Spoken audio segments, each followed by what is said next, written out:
Hi everyone, and welcome back to another devlog for desktop Purrfect, the game where adorable cats live right on your desktop. It's been a while since the last update, and I apologize for the delay. Life got in the way. But I'm back now, and I'm excited to share all the progress I've made. So let's dive right into the updates. First up, Kittens. Yes, I've added Kittens to the game. I sourced the art assets for both the cats and kittens from the same artist, which means they share the same animation set.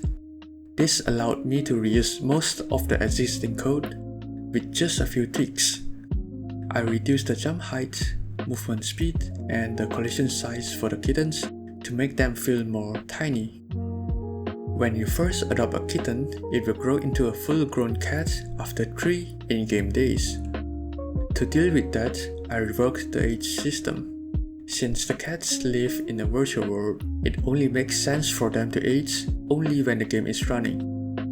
Oh, and speaking of adoption, I've removed the default names for the new cats. Now, you'll have to name the cat yourself. I think there's something special and almost ceremonial about giving your new pet a name. Next, let's talk about hunger. Your cats will now get hungry, and it's up to you to keep them fed. You'll need to refill their feeding bowl regularly to keep them happy and active. If they go hungry, they'll become less energetic.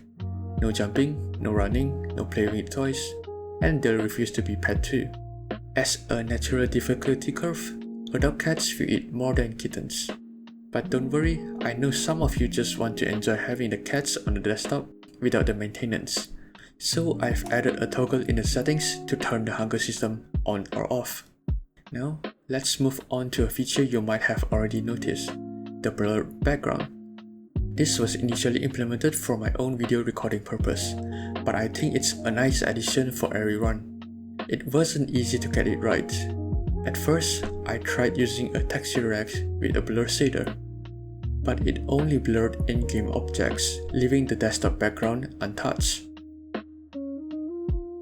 That's because the game doesn't have access to your desktop background, and that makes sense for security reasons. To solve this, I added a sub-window and leveraged Windows' built-in blurring effect. This way, the operating system handles the blurring and the game doesn't need to know what's on your desktop. Alright, let's talk about some quality of life improvements.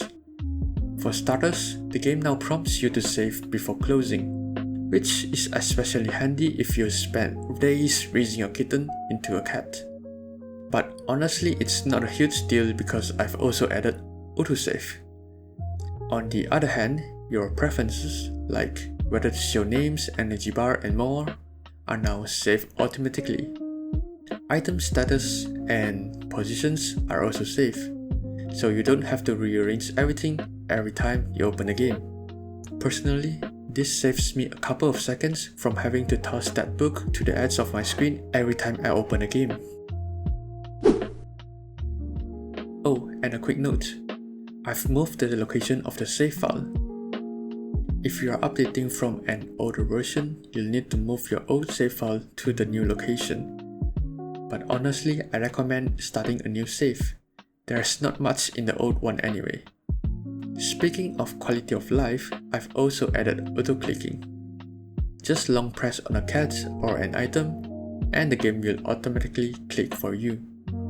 All these updates are now live on itch.io, so feel free to check them out. The link is in the description. If you have any suggestions or feedback after trying the game, don't hesitate to leave a comment. I'd love to hear your thoughts. That's all for this devlog. I'm Boon, thanks for watching, and I'll see you in the next one.